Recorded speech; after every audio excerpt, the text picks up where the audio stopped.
So good morning. Today we're in Sherburne, Massachusetts. My name is Nate Dishington.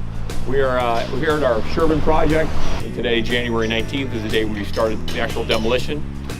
Sherburne, Massachusetts is a little suburb, little town southwest of Boston. Very desirable town. One of the things that got us interested in Sherburne is the fact that there is not a lot of new construction going on. And so, although we were interested in this as a flip and doing a possible addition and turning it into a home that we might be able to turn around and sell for about $800,000, we realized that the fundamentals just weren't there. And as we'll walk through it, I'll kind of show you how we came to that conclusion.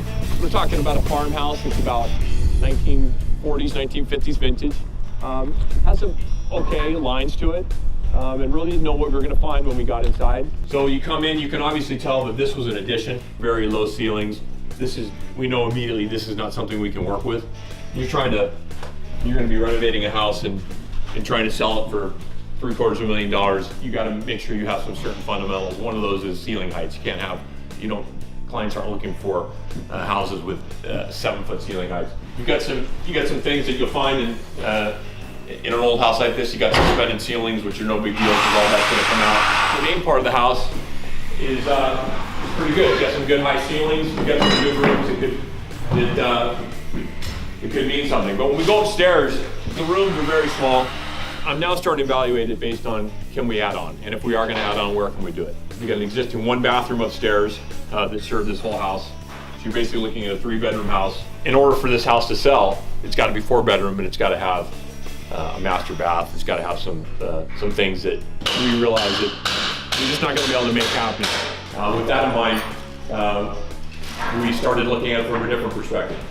So once it kind of ruled out that this wasn't going to work for a flip, really started to examine the property. One of the things that struck me as I started walking the property is that this property is surrounded by stone walls, and it's a good sized lot. You can look at an acre and a half. That's one of the keys that when you're even considering building new, you want to make sure that your property is going to be able to hold the house that you want to build. The other huge value that this property had was that it already had a brand new 4-bedroom septic installed. Getting septic systems installed is not necessarily an easy process, especially in this town. Here's the west side of the house, and here's where the new septic system is. It's a pump-up system, so you got 2 chambers that take that system, that take all the waste up to the leach field that goes on the other side. So the fact that was already in place, it's less than a year old, there was a lot of value there. Some of the unknowns that we're not sure about is the well. We've got the existing well head right there, and then we've got, I think, which is part of the well system, or that could be part of the septic, I'm not sure. This is really close to where we're going to be building.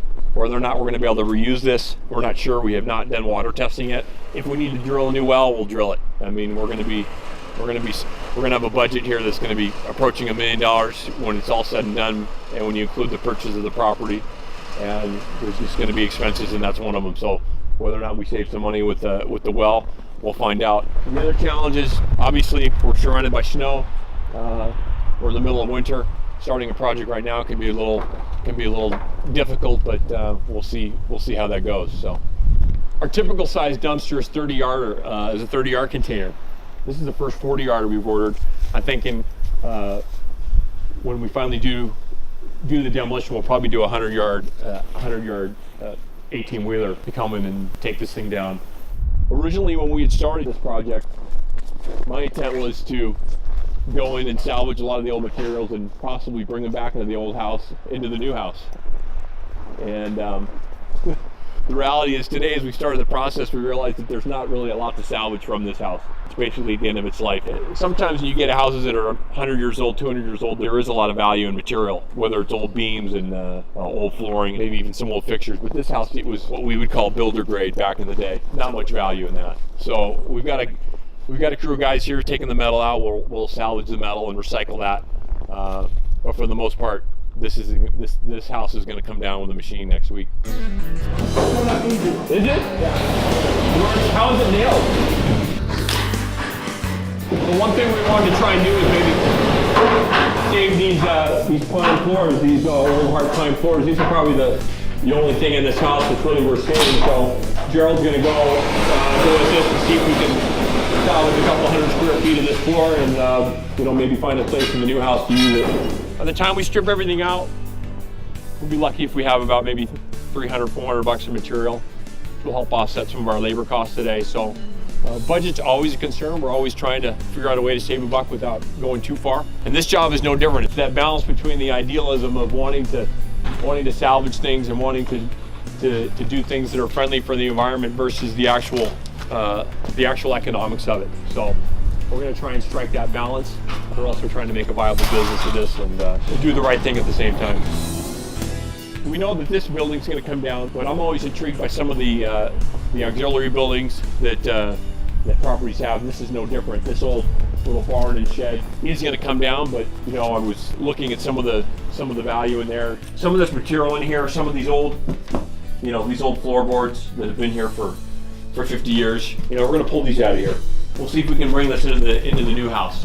That's something I like to do with my projects. We like to use salvage material. Did a project in Belmont last year where we incorporated a lot of old material into a new project, and it was really exciting. Came out nice, and so we'll do that as much as we can. But for the most part, this building's going to come down. This is going to be the old school hangout. We'll call it a fourth. We'll call it a fourth. The fourth car garage, but basically it's going to be a man space. This little shed addition here is going to come off, and it will just be this old little pole barn here. For right now, it's just going to serve as a storage space. We're going to store some old material in here. And you can see it's just on a rubble foundation, but for the most part, it's dry. It's not in bad shape. We'll shore it up a little bit, and we may or may not insulate it. We're going to keep this old wood floor that's just laid on top of the ground. But because it's dry, it's in good shape. Obviously, it's not something you would build new today like this, but the intent is we're going to keep it. We'll see if that works. What's nice about it is that you can't build this close to the road anymore, but because it's existing, we're allowed to keep it. So we're just going to try and work around it. And I can imagine this being, once it's finished, being a nice space for a workshop, some type of studio or art studio. We're gonna finish this up nice. We're not going to leave it as is, but it's got some nice little character details. This is the stuff that I'm drawn to. This is stuff you pay big money for. Stuff with this patina, this old look on it, that has been aging. And this kind of whole thing is what I really want. I'm going to be really trying to preserve in here, when I make this one space. Everything from the old time fixture to just, I love the old saw cuts. When this ran through some sawmills, 80 years ago. Some of the cool things about when we buy old houses is the story that, some of the stories that are left behind. And this guy had this old door, and you can see he kept his old oil mileage charts for his car. He's driving a Renault. I'm always intrigued by the story of the people and the family that lived there before we got there. So we'll try and preserve it and make it new at the same time. Make a nice home for somebody. This is the project in concept right now. We already have approval for the main part of the house, but we're still just finishing up the final details of the exact plan. Here's the basement layout, and first floor. You see the general structure. We went with this garage a little askew. Amy Munsat from Amy Munsat Design out of Cambridge has been consulting on the project and helping come up with some really good ideas as far as floor plan and flow. Really excited about this kind of mudroom space that we got going on. This is something that my clients are always asking for. Nice mudroom space and entry, which is coming off of the garages, which with the new homeowners will be using predominantly. A nice first floor office space, something that clients are looking for. We'll have a really nice step down family room and a giant open kitchen. Will be the real hallmark of this job, including a two-story entry.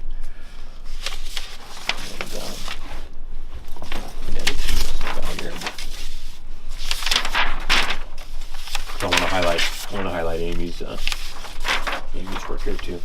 So this is what Amy's come up with for the second floor. This has been a collaboration between the both of us and how we're going to make this space work. We've got 4 bedrooms up here, three bedrooms and a master. The real thing that we're going to be doing with this house is really going off on the master bedroom and master bath. As you can see, it takes up almost all of that second floor, the giant walk-in closet, and a very, very spacious master bathroom with a tub and a shower. So we're really going to go the extra mile with that space. These will all be nice clean spaces too, including an ensuite bathroom for bedroom number 3, which also will include access to some storage space above the garage. So all told, between the first and second floor, we're looking at 4,200 square feet, not including the basement. So our only problem at this point is whether or not the town of Sherburne is going to let us build a bathroom in the basement. They have real concerns about people putting bedrooms in basements and exceeding the rating for the septic. We have a 4-bedroom septic, so as long as we can convince them that we're not going to be housing anybody, and this will be an exercise room and a bar area and an entertainment room, then hopefully we'll be okay. So we might have to go before the planning board or the Board of Health and get clearance for that. But this is the house and concept that we're going to be trying to build.